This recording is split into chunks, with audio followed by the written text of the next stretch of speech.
Have you finally acquired a Singer Featherweight after searching for months on end?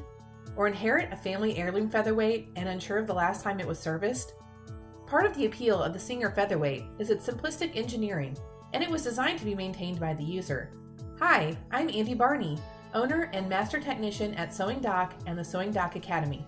This course will walk you through, step by step, the complete service of a Singer 221 using the exact same procedures used daily in the Sewing Doc Professional Service Shop.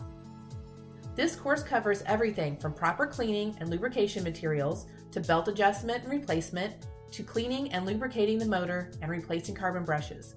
As a bonus, we include a section on servicing the different models of featherweight machines and the Singer 301. By purchasing this course, you can work through the service procedure at your own pace at a time that works for you. No more service fees, no more drive to and from a service technician, and no more downtime without your precious machine. Not only will you save time, money, and travel, but by understanding your machine and servicing it yourself, you will have increased confidence using your machine. Join us today and gain the independence by learning to service your featherweight.